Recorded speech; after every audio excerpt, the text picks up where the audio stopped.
Hi, this is just a little help with the lithium and the fluoride ions. So lithium is 1 plus. Now, fluoride is 1 minus. So how do you write the electron configuration for these? Well, first you can write the electron configuration for the atom, the neutral atom, rather than the ion. 1s2, 2s1. Now, how do you do the ion now? Well, this plus sign here indicates that I am missing an electron. So an electron has gone away. So that means I need to remove one of these electrons. But which one do I remove? I always remove the valence electron. I start from the outside or from the end. And why would that be? Well, it's a similar situation as to when you get hot.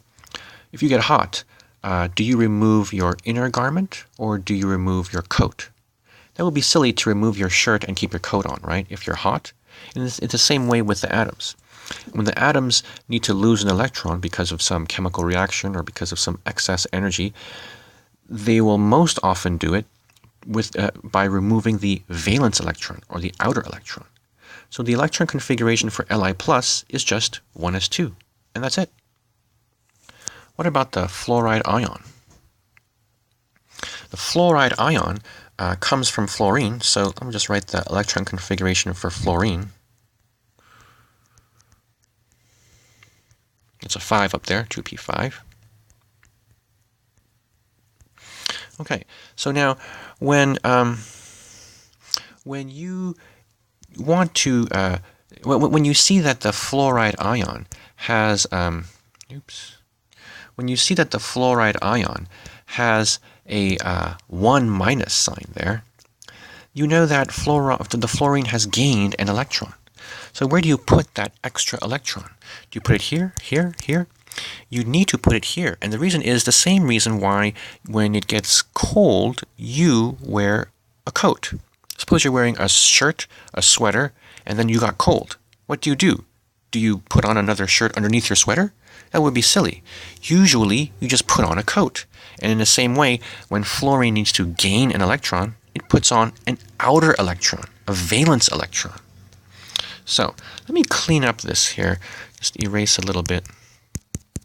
The eraser is not working. Oh well. So anyways, I will put on a valence electron, so that will make me have 2p6. How did I know that it's 2p6? It's because I used to have 2p5, and the p orbital is able to carry a maximum of 6 electrons. What if I didn't know that? Well, it's no problem. I just look on the periodic table, and I see fluorine here, right there. You see that? The red dot? And the next atom, the next element after fluorine is neon. And if fluorine were to gain an electron, it would have the same electrons as neon.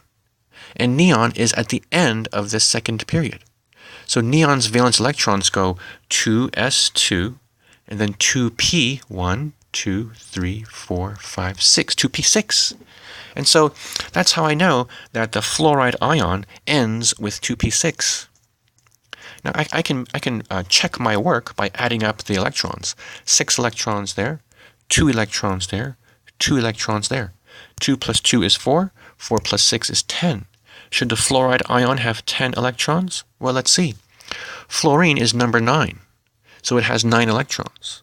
But if you have a 1 minus charge, then you add an electron. 9 plus 1 is 10. So it's correct. My electron configuration has 10 electrons. The fluoride ion has 10 electrons. So that's how you do these problems.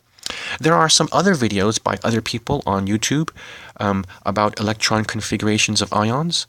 I encourage you to check those out. There are people out there who do a much better job explaining this in a clearer and simpler way. If I find such a person on YouTube, I will post their video on the Moodle. Okay? But, if I don't, you can find the person on on YouTube whose video that you prefer. And then if you send me a link to that video, I would love to post that on the YouTube for the other students to see, too. Thank you.